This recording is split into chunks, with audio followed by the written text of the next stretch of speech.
So today I'm going to be talking about values, and I'm a little bit hoarse because of an argument in my home with somebody who is currently staying with me. They're staying on my couch. They were actually here yesterday, which stressed me out a lot during the video that I was recording for this, and I had to stop because, and I edited that part out. And it's very annoying because until now, the only reason my videos ever stopped was because the battery on my iPad, not the battery, the storage on my iPad got full and it stopped. Sometimes only a few minutes, sometimes a long time. Sometimes I forget to delete stuff, sometimes things build up. So until now, sometimes I have to record a second part of a video. Yesterday, I had to stop the video because somebody disturbed me, and now they're staying with me actually still. So it's been stressful. I lose my voice when I have to keep asking them to stop doing things. Stop slamming the door, stop. I sound like my mom probably. Stop slamming the window, stop leaving things open, stop leaving dirt. When do you expect to come back? This, that. It's really annoying. I'm not used to having to talk so much, along with everything else I do in my life. And argue and argue and argue and push. This is my home. You have to respect my rules. I pay rent here. You're just a guest. Like, when did this happen? Is this how, what I am in the world, that it's being done to me? Is this what I was, that it's being done to me? In Sefer Yetzirah, which we say come from Avram Avinu, it says a depth of beginning, a depth of end, a depth of good, a depth of evil, a depth of above, a depth of below, a depth of east, a depth of west, a depth of north, a depth of south. So new values,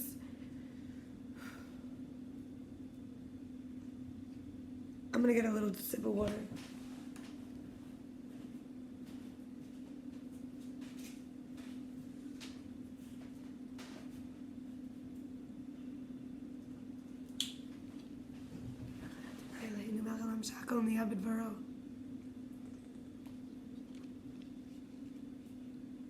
You can say amen if you would like to my blessing. New values. Now, I didn't just write this. This is from a while back, like quite a while back, but I still wanted to share it. Friends need to have an ethics of spirituality or moral compass. Reliability, non-competitive. Say no if necessary. Change minds if necessary.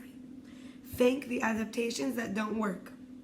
Many coping mechanisms are mutations, random occurrences that were repeated due to the desirable outcome emerging for another reason. It wasn't intentional. We didn't actually think we were going to get the outcome. It just so happened that when we talked a certain way, the thing that we wanted happened, so we did it again.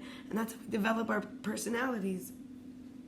And we may not know how to say no, because every time we said no, the thing we didn't want to happen happened. Maybe we weren't allowed to change our mind.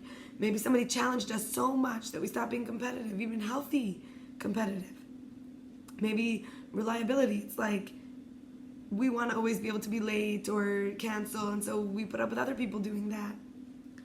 Or maybe we don't want to be held accountable to our word, or we're always 6 months late with the thing, So we put up with each other's unreliability. And sometimes I just need a sounding board. Sometimes just listen to me.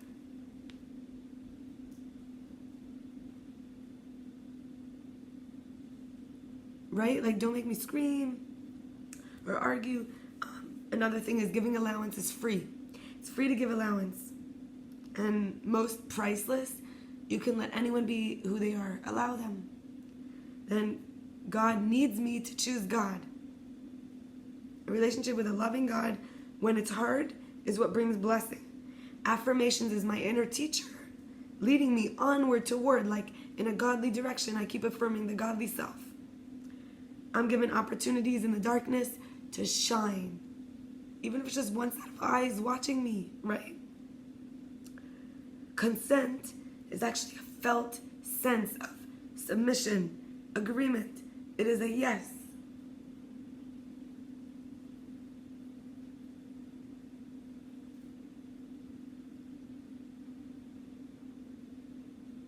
It's a full yes. Like, I just said yes to my whole head, to my whole shoulders, to my whole chest. So being a candle flame, somebody, actually my cousin, my first cousin, his name is Shmuley Tevel. He told me to listen to what the candles are saying at Hanukkah and Shabbos. He told me, listen to the candles.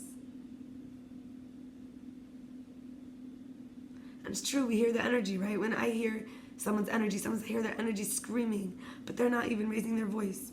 So he said, like, we could do that Hanukkah, Shabbos, right? But anyway, that was what he shared. Anyway, now I'm going to share a topic, being a candle flame. Compared to the sun, we're nothingness.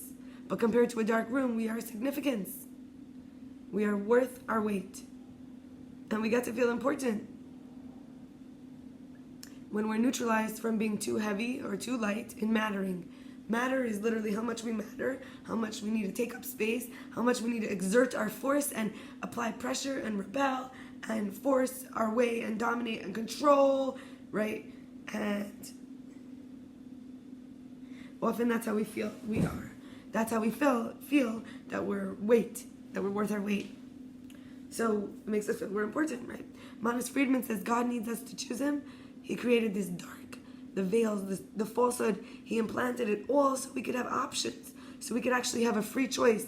It's the highest price that God paid for our love, that we're going to see things in the wrong way, and we'll still choose love. In the Zohar, in chapter 24 of Vayera, it says Peor is from Lot. This is Abraham's brothers' daughters had sex with their father. Peor was the revealed aspect of the serpent. It's Lot's older daughter. She named her son, who had sex with her father. The son that she had, she named him Me'av, from father, and they became called Moab. It's about open advice and deeds performed in the open, right? The serpent that just says it straight out and does it right out. Versus Makam, or Makon, is the hidden aspect of the serpent. This is the Lot's Malcolm, or Malkon, not Mak, Mal. Lot's younger daughter's son is named Ben Ami, son of my people. It's a little more like covert and hidden. They become Ammon. And that's like the hidden advice, and the deeds acted in secret. So this idea is like, if we take in too seriously as women, for example, our father's views of the world, we're going to have this inner version of our father, and every man we're going to compare with, we're going to exchange energy with, we're going to be having this masculine version of our father. We don't realize we're putting our father into the men. It's almost like this idea, and it could be hidden or it could be out there, where we just want our own reflection. In the Egyptian, with the Egyptians, the way that the Egyptian slavery was that it made the Jews suspicious of God and of a higher power. And that's how they ruled, because they co-opted the imagination against the person, since they felt it could be pro the person if you had your own imagination. Batya was the daughter of Paro, and she rescued Moses, right? And her name is Batya, the daughter of Yah. So they also had some element of connecting with the higher power, right? Yah. And Torah and Israel have Ra in it. So there was a lot of overlap here in Egypt, words or meaning, values. Egyptian, that's what I'm talking about here. Values, Egyptian values, Jewish values could be seen, and then the Egyptian value could like swallow the Jewish value, and the Jew now was serving something bigger than the real value, because this other value took up the space of it like consumed it. Jewish marriage is a kasuba, kasev, like written, right? And it says he will fulfill his marital obligations to her. The chuppah is the marriage canopy, and they have to have acceptable witnesses, and they have sheva brachos, 7 benedictions. And they have to have a minyan, which is a quorum of 10 men. They have to have a ring, and they have to have yichud, which is the couple is alone in a private room. Self-care is babysitting the godly spark inside of us. Before you can get married, you have to be able to babysit the godly spark in somebody else.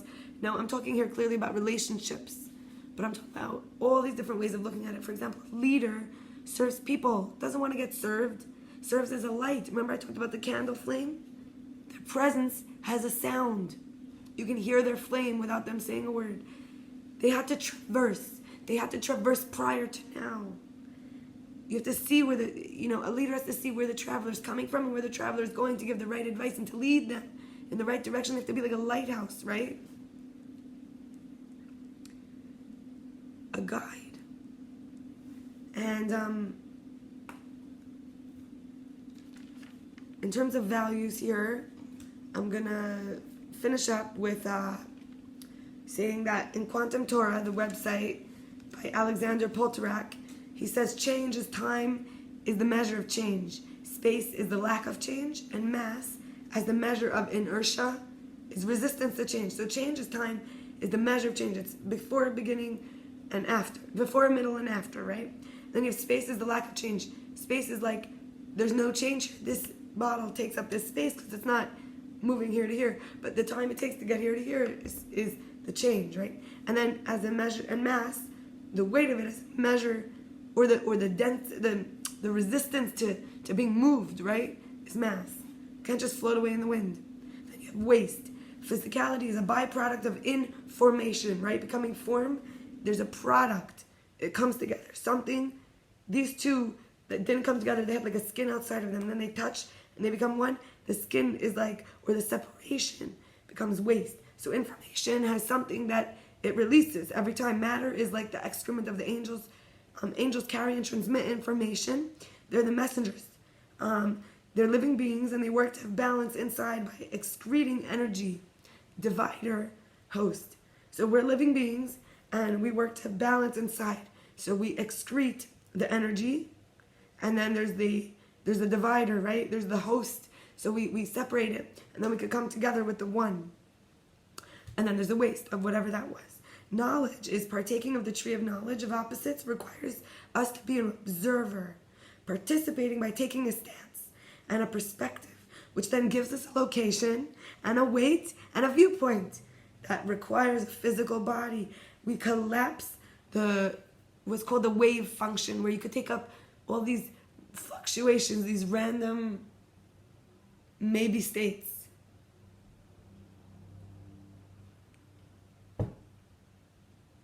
All the different possibilities of where you could occupy the space and be in reality. And that's because to be bittul, according to Chassidus, this is the community I grew up in, this is the idea. Bittul means not, negated, no thing. There's an undefined emptiness, space, void, vacuum, like the original cell, like the present in potential.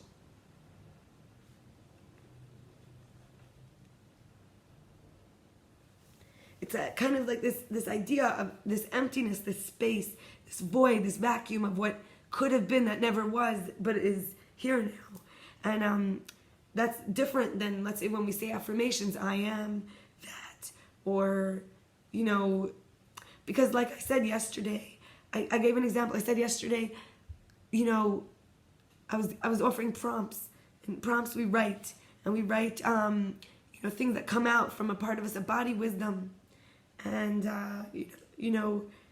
the nervous system, the future self, the past self, all connected to us, telling us information. And this information, when we do these prompts, it can come out. So I gave the suggestion to go look at previous videos I made for affirmations, where we did all different things, like different practices that cause us to open so things can come out. But also what we did them for was so things can come in, right? When we did them for the affirmations, we opened up not for things to come out, but for things to come in. Same thing, right? So we said, when we say I am that, we're taking something in. Bittul means to let it all go. I don't have to be anything yet. I don't have to say I'm that because I don't know I'm that. I don't need to be anything yet. So that's when we got to listen to our pride when we want to talk, and hold our tongue and hear that flame, hear that candle on the inside. Because what are we doing here? We are dwelling. Our values are, let's dwell in the mountain, the field, the house, the palace of God. The palace of God is the royal, sovereign aspect. The house is like the mind. What is it dwelling in? What are your thoughts? Where are you occupying? The field is like your body, right? And the mountain is like your emotions, like top and bottom, right? So let's dwell in the house and the field and the mountain, the palace of God. Okay? Lots of love. See you tomorrow. Bye.